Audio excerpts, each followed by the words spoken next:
ar. Um crime contra um cartão postal. A Baía de Guanabara vira um depósito de 7.000 toneladas de lixo por dia. O sul vira sertão. O desrespeito à natureza cria desertos na paisagem do Rio Grande do Sul. A ameaça ao meio ambiente desfigura a paisagem no Pantanal do Mato Grosso.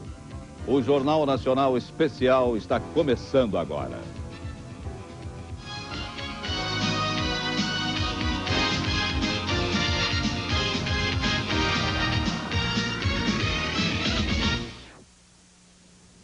Quando elegeu a Terra como o planeta do ano, a revista Time perguntou: o que é que nós estamos fazendo? O Brasil teria vergonha em responder, porque o que nós estamos fazendo é deixar que uma cidade de São Paulo enfrente um estado de alerta pelo envenenamento do ar. A edição especial do Jornal Nacional no Dia Internacional do Meio Ambiente vai denunciar o que é que nós, no Brasil, estamos fazendo. Uma série sem fim de crimes, desrespeitos e agressões de todo tipo ao homem e à natureza. Um suicídio e um atentado à vida de um planeta já castigado. Milhares de espécies de animais e plantas estão em extinção no mundo. 40 países poderão ficar sem água para beber. As florestas tropicais poderão desaparecer em 50 anos. O Brasil também faz parte desta tragédia. Mas ainda há tempo.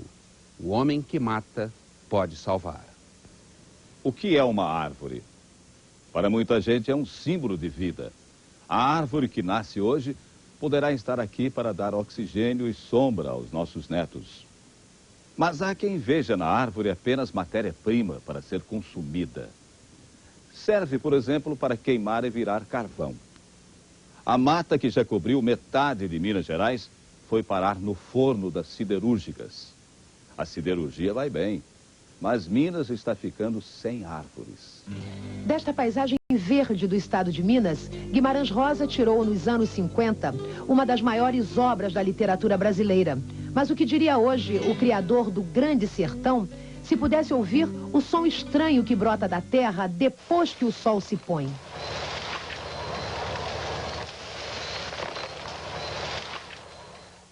No norte de Minas, os desmatamentos acontecem num ritmo tão acelerado que as árvores são derrubadas por um método especial.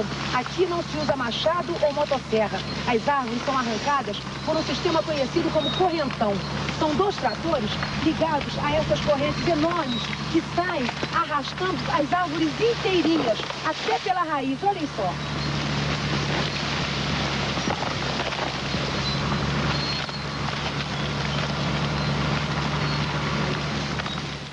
A cada dia, 10 milhões de metros quadrados de floresta desaparecem sob a violência das correntes. As matas do Cerrado, que já cobriram quase a metade do estado de Minas, lembram hoje um interminável cemitério de árvores. Cada árvore derrubada no norte de Minas é transformada em carvão vegetal. A madeira cortada em toras vai alimentar milhares de fornos que estão alterando cada vez mais o equilíbrio ecológico do sertão. A mata nativa, que levou anos para ser formada, desaparece em apenas 2 dias, queimada no fogo lento destes fornos primitivos, verdadeiros crematórios da mata brasileira. O que o senhor sente quando o senhor vê cada árvore dessa ser queimada e transformada em carvão? Eu sinto que ela é igual a gente mesmo, tem o direito de viver a mesma coisa. A gente fica triste, mas não tem nada que fazer, não pode resolver nada, e não... fazer o quê? Seu Cristino é apenas um entre milhares de mineiros que tiram do carvão a sobrevivência. Nós percorremos 700 quilômetros das estradas do norte de Minas. De cada 10 caminhões que encontramos, 8 transportavam carvão. E até os caminhoneiros têm consciência da destruição que esse ciclo de que eles fazem parte representa para a terra. Cada caminhão de carvão desse é um pedaço da natureza. E às vezes dá vontade até de chorar ver cada árvore bonita que eles destroem para fazer carvão. Essa região tem 120 mil quilômetros quadrados, 3 vezes a área do estado do Rio. Para fiscalizar tudo isso, o IBAMA, Instituto Brasileiro do Meio Ambiente, tem apenas 2 agentes e um único carro, um Jeep.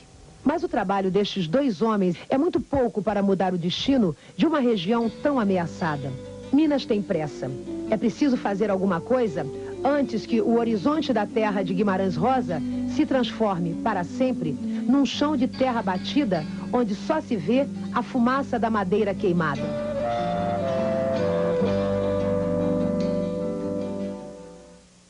A terra maltratada acaba virando deserto. Se você não acredita, então veja o que está acontecendo nos Pampas.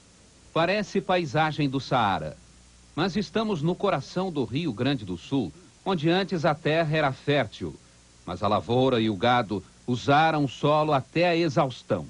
A terra virou areia, onde nada pode crescer. O vento vai empurrando a areia e o deserto avança. Em 15 anos, os desertos já aumentaram em 50% e hoje se espalham por 15 municípios. O gaúcho Antônio Michelin costumava trazer o gado para pastar aqui. Agora é só areia.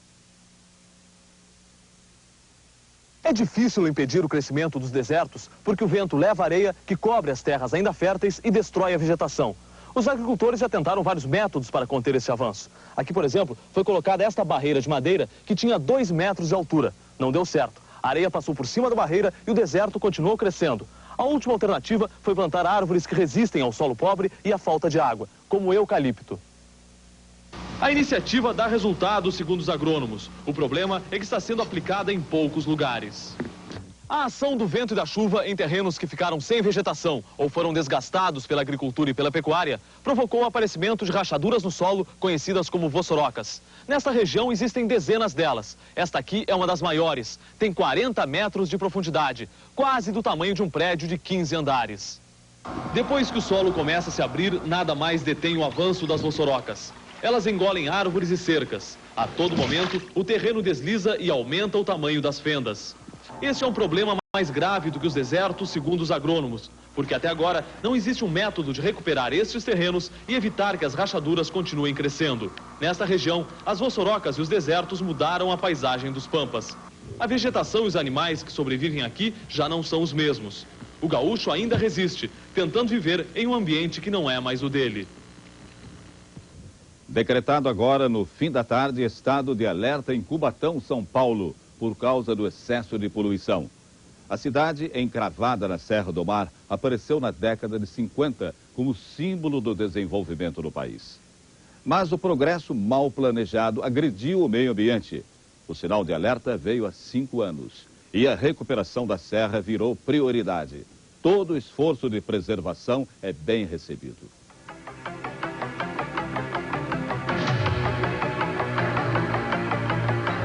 O Vale da Morte vive permanentemente coberto pela fumaça. São 23 complexos industriais que, no auge do descontrole ambiental, chegaram a jogar por dia 400 toneladas de poeira e venenos no ar.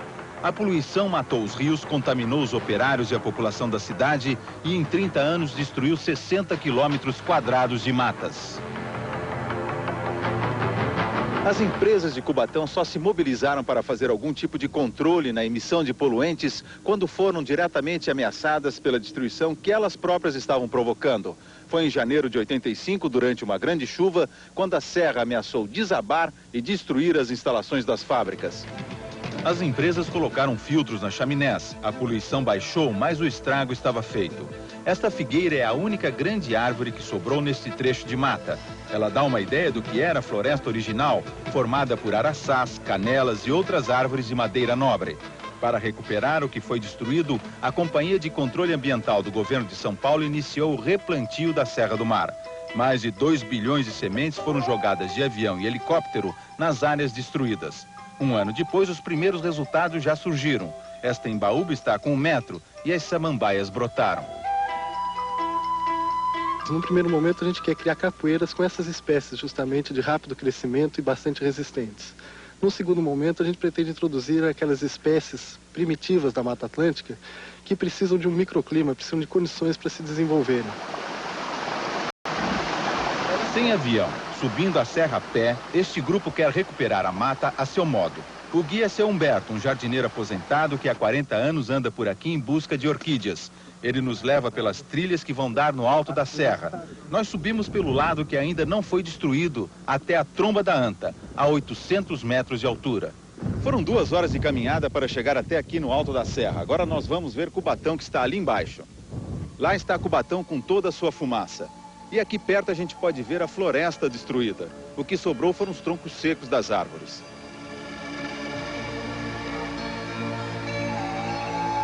O grupo traz as sementes que vão ser plantadas na encosta: palmito, amora e pitanga. O que foi semeado nas outras excursões já vingou, como o pé de jambo e a palmeira imperial. Como é que era essa mata aqui, essa encosta? Era mata virgem.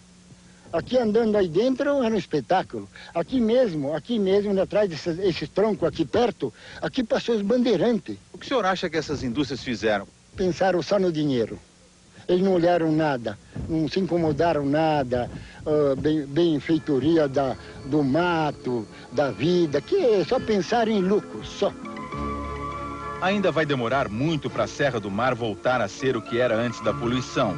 50 anos, mais ou menos. O que importa agora é recuperar o tempo perdido, plantando bilhões de sementes de avião ou semeando um palmiteiro com as próprias mãos, redesenhando, árvore por árvore, a velha paisagem guardada na memória.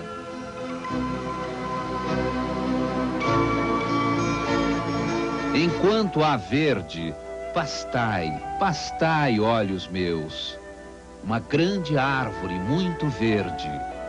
Ah, todos os meus olhos são de adeus, como o último olhar de um condenado. Nossos próximos assuntos. Uma briga de Davi contra Golias na mata. 5 fiscais para evitar o desmatamento de uma área 5 vezes maior que o Rio de Janeiro. E ainda nesta edição, a sentença de morte do velho Chico. Pelos vivos conturbada.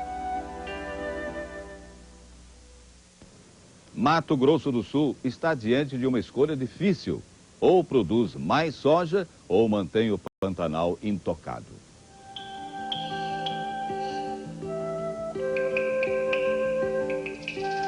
É difícil acreditar, mas este lugar, que encanta o mundo inteiro pela variedade de animais e vegetação de rara beleza, é vítima de um grave crime ecológico, a agressão das lavouras. Nos últimos 10 anos, os agricultores de São Gabriel do Oeste conquistaram uma fama que é motivo de orgulho e, ao mesmo tempo, de vergonha. Para transformar uma terra nada fértil em recordista na produção de soja no estado, eles destruíram toda a vegetação nativa da região. Hoje, as plantações ocupam todo o espaço, até as margens dos rios. E o resultado disso é um desastre ecológico. As águas que descem das lavouras vão provocando erosões por toda a parte. Nos pontos de maior acúmulo, como este, a destruição é impressionante. Aqui chegou a formar um fenômeno.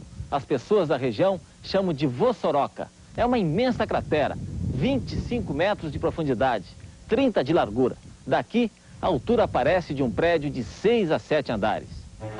A erosão chega a ter 5 quilômetros, uma extensão quase igual à da praia de Copacabana. Toda a terra que sai daqui se desloca para o leito dos rios. Só o Taquari, o maior rio do Pantanal, recebe diariamente 30 mil toneladas de areia das lavouras. Até os anos 70, o Taquari era um rio navegável. Barcos com até 5 metros de calado passavam normalmente em toda a extensão dele. Mas com o passar dos anos, a terra das erosões invadiu as margens, foi se acumulando no fundo, formando imensos bancos de areia. Este aqui chegou até a superfície. Agora dá até para andar a pé no meio do rio. Agora, se a situação continuar assim, o que vai acontecer com o Pantanal? O Pantanal sempre é uma bacia sedimentar e que recebia sedimentos do Planalto, mas nessa proporção nós estamos acelerando drasticamente esse processo e nós estamos tendo problemas ambientais, sociais e econômicos com esse assoreamento. O grande volume de areia nos rios também é a causa de enchentes que mudaram profundamente as características do Pantanal. No passado, o período de cheias era de meio ano e hoje dura o ano inteiro. Neste novo cenário, as aves são privilegiadas. O gado e os animais maiores estão cada vez mais encurralados nas partes secas. A inundação está transformando completamente a flora do Pantanal. Veja, aquela é uma mata original que está bem, porque ali é um lugar seco. Mas veja o que está acontecendo aqui na parte inundada. Isso aqui, ó, era pasto, fundamental para a vida do gado. Mas como passa o ano inteiro embaixo d'água, veja, virou brejo, não presta para mais nada. Exemplo mais grave é esta árvore, que tem a raiz submersa. Tem mais de 50 anos de idade. É de madeira de lei. Está morta. A enchente que destrói a mata também ameaça o pantaneiro. Além de perder 60% das minhas terras, nesses 2 anos já perdi mais de 1000 reses devido às grandes enchentes provocadas por essas bocas que estão espalhadas pelos todo esse rio Taquari. A maior parte das terras de seu Antônio da Costa da Paz, por exemplo, está perdida. E a cada dia que passa, a água chega mais perto da casa dele. Isso mudou muito a sua vida? Essa cheia? Me empobreceu. Eu não era rico, mas era bem de vida. É? Eu já cheguei de ter 1000 e tantas reses. Quanto o senhor tem hoje? Agora, no máximo, umas 300 reses. O que mais o senhor perdeu? Perdi cavalo, égua. Por quê? Ovelha. Por quê? É porque não tem pasto. Se continuar assim, o que vai acontecer com o Pantanal? Vai ficar um deserto de água.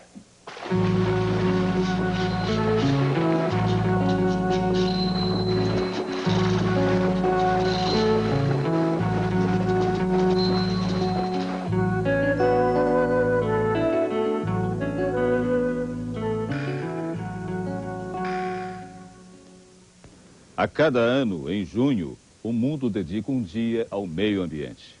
E todos os anos, em junho, a mata começa a cair. Agora chove menos.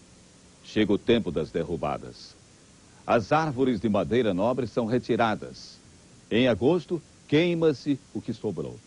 Nossos repórteres não tiveram dificuldade em documentar no sul do Pará o reinício da devastação. A morte de uma castanheira.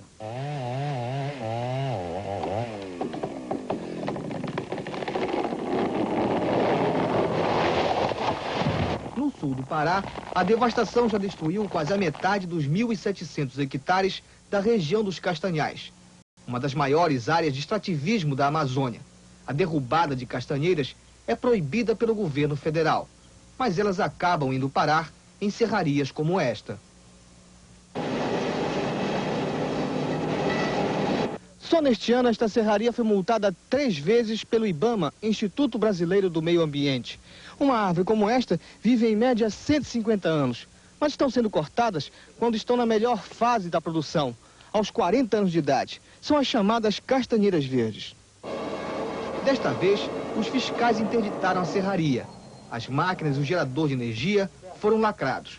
E o proprietário vai ter que pagar multa de mais de 500 mil cruzeiros.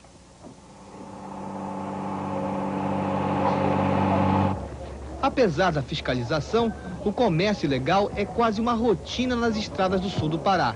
Depois de cerrada, a castanheira deixa o estado escondida nos caminhões. Olha, aqui é sanduíche. O chamado sanduíche pelos fiscais do IBAMA é a maneira como o dono da serraria pede para que a madeira seja arrumada dentro do caminhão. Para tentar enganar a fiscalização, em cima eles colocam madeira liberada pelo IBAMA. Embaixo, a castanheira serrada, uma coisa que é proibida. O dono da serraria mesmo é quem exige que a gente faz desse jeito, né? Para fazer o trambico, né?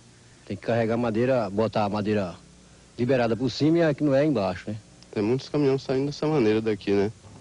Mas este caminhão não saiu. Toda a madeira foi apreendida pelo IBAMA, que só tem 5 funcionários para fiscalizar esta região no Pará, de 7 milhões de hectares, uma área 6 vezes maior que a cidade do Rio de Janeiro. Nós precisaríamos no mínimo de 20 fiscais, e, inclusive um engenheiro de pesca e mais uns 2 engenheiros florestais.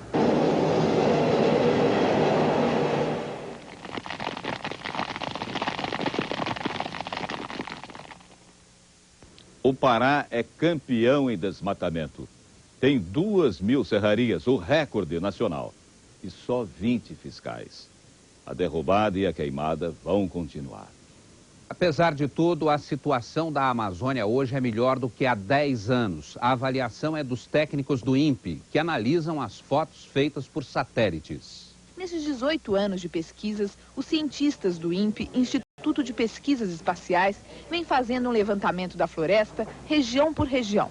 A Amazônia brasileira tem 5 milhões de quilômetros quadrados e ela se distribui por 8 estados. A vida desta floresta é motivo hoje de preocupação no mundo inteiro, porque a humanidade sabe que desta mata depende a boa qualidade de vida no planeta. Nas últimas 3 décadas, a Amazônia já perdeu 250 quilômetros quadrados da sua floresta. E isso a gente vê bem aqui nessa foto feita pelo satélite na região de Chapuri, no Acre. Tudo que é cor-de-rosa aqui, tudo que é clarinho, significa desmatamento feito pelos pecuaristas. Cada pedacinho aqui, cada centímetro, significam 2,5 km de área. Outras duas fotos que impressionam bastante são essas duas aqui. É a floresta em 1973, no estado do Mato Grosso. Aqui é a floresta também, só que 14 anos depois, no mesmo lugar. Olha só quantos pontos de devastação. Nós podemos observar, através da análise de imagens recentes dos satélites, que está havendo uma disciplina bem maior com relação à ocupação da Amazônia, quando você compara com dados obtidos na década de 70, em que o processo de ocupação era mais acelerado e com manejos inadequados, tais como excesso de queimadas nessas áreas desmatadas. A Amazônia responde por 1/3 da cobertura vegetal que ainda resta no planeta sem juízo. Ela funciona não como pulmão do mundo. Ela funciona como câmara de filtragem e refrigeração da sujeira química produzida pelo hemisfério norte. Um trabalho até aqui feito de graça. Mas pelo qual o Brasil imagina agora cobrar alguma coisa. Por exemplo, $1 para cada barril de petróleo queimado no mundo, o que daria por ano 60 bilhões de dólares de fundo. Espécie de imposto ecológico ou bônus verde para financiar a preservação da Amazônia, cujo desmatamento já dá para serviço da Lua em noite de terra cheia. São Paulo, a maior cidade do Brasil, também bate recordes de poluição. Os moradores da capital têm uma das piores qualidades de vida urbana do mundo. Nas principais avenidas, o barulho é insuportável e bem acima dos limites aceitáveis. Em dezenas de pontos da cidade, o nível de ruído passa de 85 decibéis, quando a marca aceitável é 65. Os rios que cortam a cidade recebem 40 mil litros de esgotos a cada segundo e apenas 8 mil recebem tratamento prévio. 12 toneladas de lixo são produzidas todos os dias pelas indústrias, hospitais e residências. Boa parte também ajuda a poluir córregos e rios. Esta é a pior época do ano em São Paulo. Os ventos são fracos, há pouca chuva e muito sol. Essa combinação provoca o que os especialistas chamam de calmaria, que dificulta a dispersão dos poluentes. E eles são lançados todos os dias na cidade, por mais de 40 mil indústrias e 4 milhões de veículos. A quantidade de gases poluentes que eles produzem é exagerada. 1.390.000 toneladas de monóxido de carbono por ano, mais de 100 mil toneladas de enxofre e 67 mil toneladas de poeira. Nesta vida, morrer não é difícil. O difícil é a vida e seu ofício. Você vai ver em instantes um crime contra um cartão postal. 7 mil toneladas de lixo são jogadas todo dia na Baía da Guanabara. E ainda nesta edição, Chernobyl nunca mais. A vista da Lua é linda, a Lua vista da Terra também. Mas a Lua vista da Lua é um pesadelo, um lugar sem vida. Paisagem lunar virou sinônimo de desastre ecológico e o Brasil já tem sua paisagem lunar. Fica em Santa Catarina e cobre 10% do estado.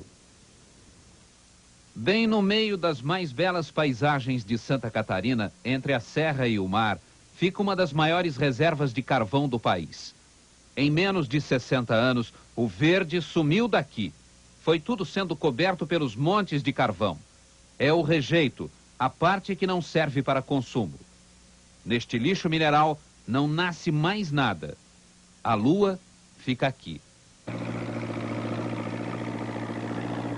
Toda a vegetação que existia antigamente nessa área foi esmagada pelos rejeitos de carvão, que chegam a atingir aqui uma camada de 40 metros de altura.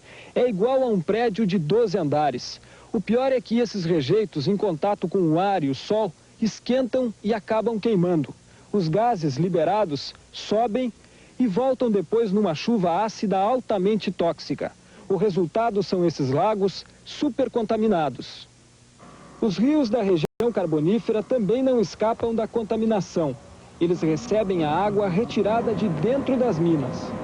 A água que existe no subsolo é bombeada para fora para evitar a inundação das galerias das minas lá embaixo. A mina que existe aqui, por exemplo, a uns 150 metros de profundidade, retira 800 mil litros de água por hora. Uma água venenosa, cheia de ferro e enxofre, que vai parar dentro de um rio. Grave também é a poluição do ar provocada por esta usina termoelétrica e pelas beneficiadoras de carvão. As chaminés jogam na atmosfera todo ano mais de 200 toneladas de gás, cinza e ferro. Aqui nós temos uma poluição completa. A água somos obrigados a importar de outro município. O solo é estéril, não dá para plantar nada. E o ar é um ar irrespirável e cheira mal. Precisamos de uma solução urgente.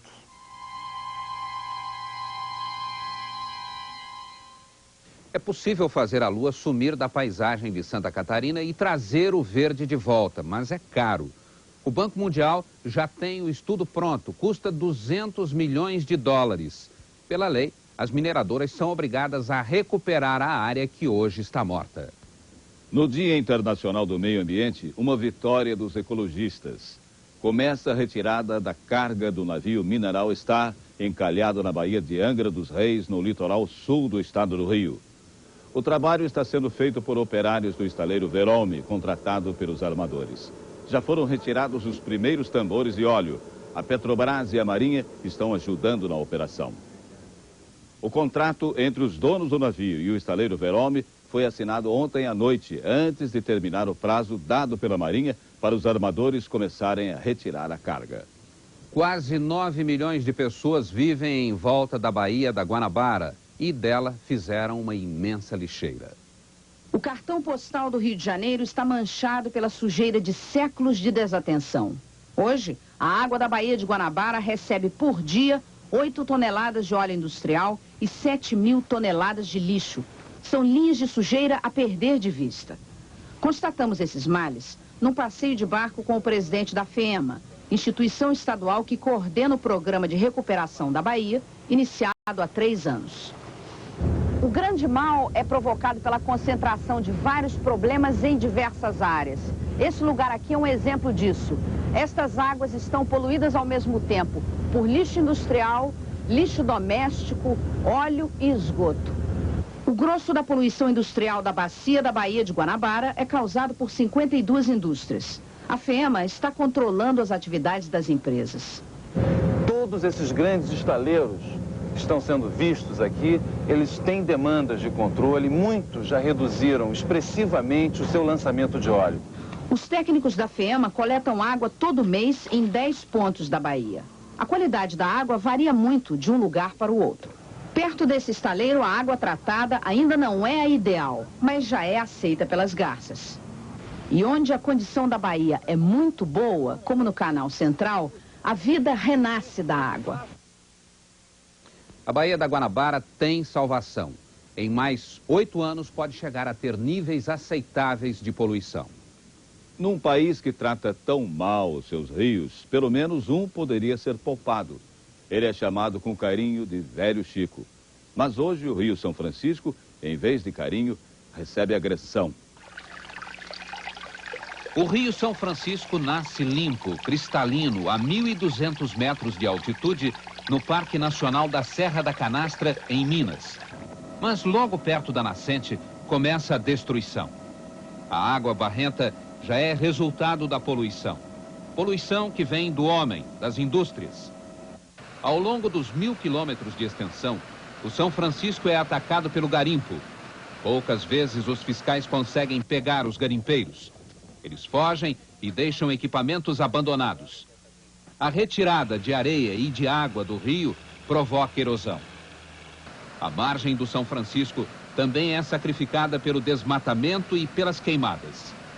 Até o peixe, farto em outros tempos, agora está contaminado e quase não aparece mais. Sem manguezal não há vida, é o viveiro de tudo que dá no mar. Mas para azar dos peixes, camarões, siris e caranguejos, a maternidade deles fica em terrenos muito valorizados e os manguezais estão acabando. Em Aracaju, existe um loteamento construído numa área de mangue. Em Alagoas, o lixo está poluindo a Lagoa do Mundaú. E em Pernambuco, a pesca ilegal ameaça a vida. Em habitações precárias, cercadas de lama por toda parte, aumenta a cada dia o número de pessoas que invadem os mangues para viver nas favelas sobre palafitas. Muitos barracos nesta favela em Aracaju estão à venda. Comprando barracos e aterrando o mangue, já estão mantendo até clubes náuticos na favela. Observe o contraste da piscina que está sendo construída no clube com o manguezal destruído ao lado. Toda essa área na Praia Coroa do Meio, em Aracaju, era mangue. Mas a prefeitura mandou aterrar tudo para construir um loteamento e fez uma avenida com 3 quilômetros de extensão. Mas o mar está reagindo. Já destruiu a avenida e está recuperando a sua parte de mangue. O asfalto da avenida foi arrancado. Com a força das ondas, o paredão está cedendo. E à medida que o aterro vai sendo destruído pelo mar, as árvores de mangue cortadas começam a aparecer. O pescador, que teve o mangue aterrado, agora lança sua rede na arrebentação do mar. Em Alagoas, uma das principais rodovias do estado passa por dentro do mangue.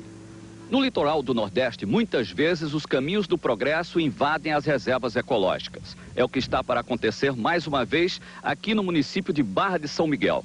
Toda esta área de mangue está ameaçada por uma estrada que está sendo construída pelo governo estadual que liga o Rio São Francisco à Barra de São Miguel. São 7.000 hectares de manguezal até agora preservados que podem sofrer graves alterações se a estrada não for desviada. As consequências da retirada dos mangues em Alagoas podem ser vistas na capital, em Maceió. A margem da Lagoa Mundaú foi aterrada e invadida por flagelados. Onde havia mangue, passou a ser um dos lixeiros da cidade. E o lixo jogado na Lagoa Mundaú é levado pela maré para as outras áreas de mangue. O resultado é este. A ilha do Perrechil está coberta de lixo. Em Pernambuco, a construção do Porto de Suape alterou os estuários dos rios Ipojuca, Tatuoca e Maçangana. 600 hectares de mangue foram destruídos numa área de 3.000 hectares. Mas os próprios habitantes dos mangues estão contribuindo também para a devastação, com a retirada de madeira e a pesca predatória. A utilização de redes de malha fina é um dos maiores problemas da pesca no mangue. O que você acha que deve ser feito aqui? É a classe de pescadores se organizar mais para poder preservar esse canal que está sendo poluído, desmatamento de mangue. Muitos pescadores, às vezes, alguns que vêm de fora jogam bomba, destrói os peixes grandes e as criação. Se acabar isso aqui, a população vai, bem dizer, morrer de fome. Ninguém sabe quantas espécies estão desaparecendo nos manguezais aterrados. Mas nas matas, a conta é de assustar. Há 15 anos o Brasil contava 86 animais em extinção. Agora já são 207. Na flora, a situação é pior. Nos últimos 30 anos, desapareceram 700 espécies de árvores nativas do Brasil. Terra, quem jamais te esqueceria? Chico Mendes, o nome de um brasileiro comum, o homem que amava a floresta. 1 ano e meio depois de ser morto por pistoleiros dentro de casa no Acre, Chico Mendes virou símbolo de uma causa que hoje mobiliza corações e mentes em todo o mundo. Pouco antes de morrer, Chico disse a um repórter estrangeiro: tem um compromisso moral, levar a luta adiante. Hoje, o nome do humilde líder dos seringueiros do Acre é pronunciado nas Nações Unidas como sinônimo de uma violência e uma esperança.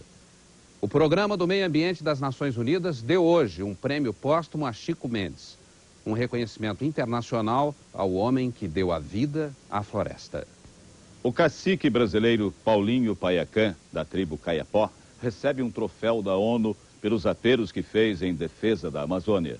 Hoje, a ONU promoveu na Cidade do México um dia de festa e de alerta.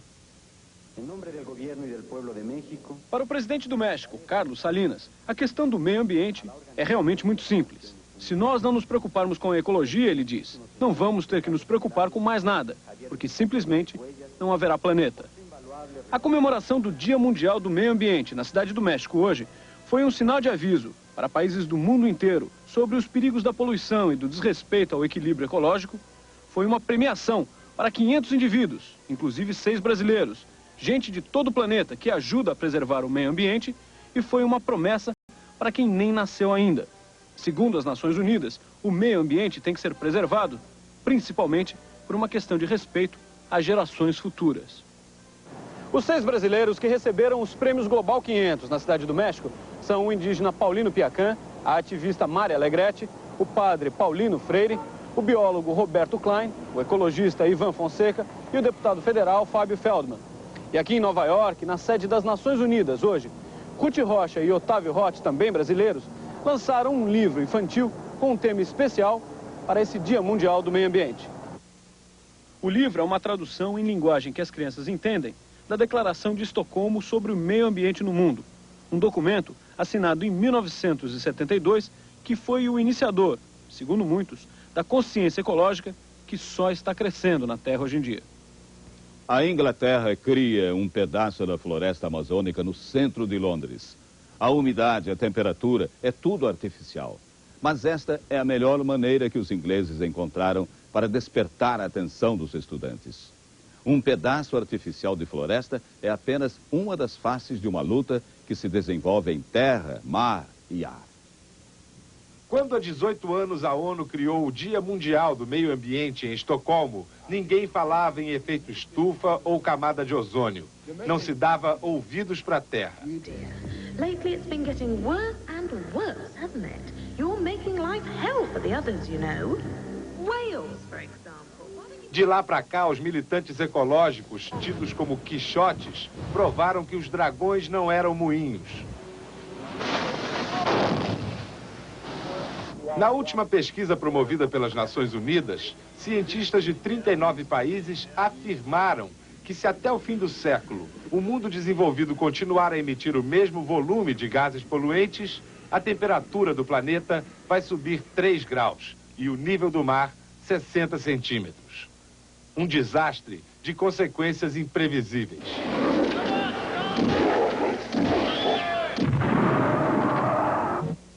O príncipe Charles não fala de outra coisa. Mas a primeira-ministra, Margaret Thatcher, resiste a seguir o exemplo de parceiros europeus como a Alemanha, que já se comprometeu a reduzir em 25% a emissão de dióxido de carbono nos próximos 15 anos.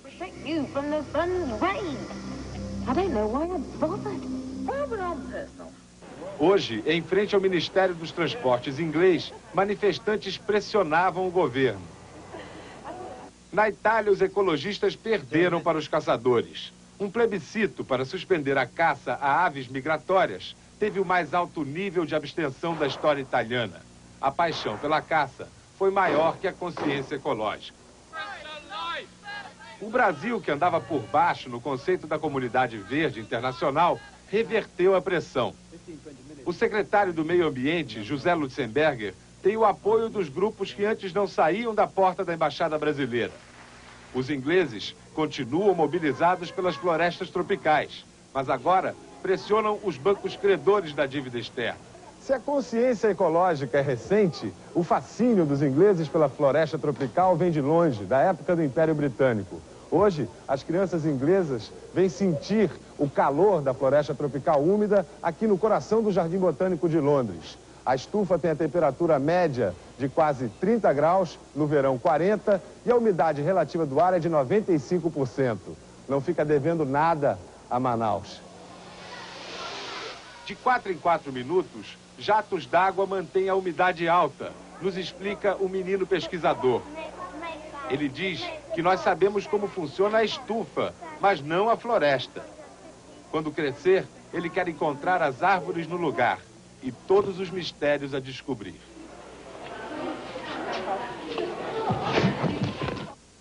Há 4 anos, um nome assustava o mundo: Chernobyl.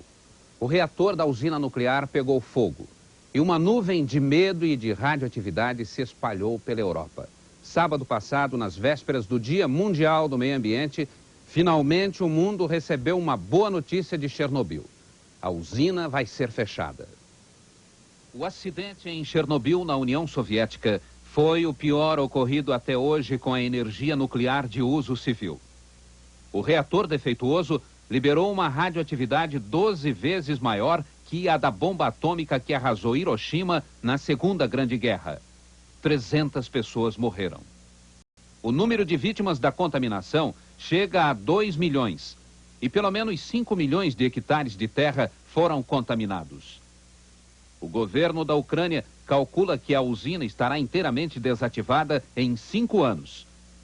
Os 10 quilômetros ao redor da usina jamais serão repovoados. E o mundo poderá dizer: Chernobyl nunca mais. Nunca mais, sim. Fazer energia nuclear com certa segurança até que não é complicado. Difícil é produzir riqueza sem sujar o mundo. Os países ricos hospedam 25% da população da Terra, mas respondem por 82% da contaminação do planeta. No caso, a poluição química do ar, da água, do solo, do verde, a tal de poluição da riqueza. E agora, sentados na fortuna, sob severa cobrança das novas leis da antipoluição, os países ricos estão aplicando este ano 180 bilhões de dólares, metade do PIB brasileiro, em proteção ambiental. Eles acabam de descobrir que o homem é natureza. Uma natureza que pensa, fala, age, decide. E quando quer, se salva.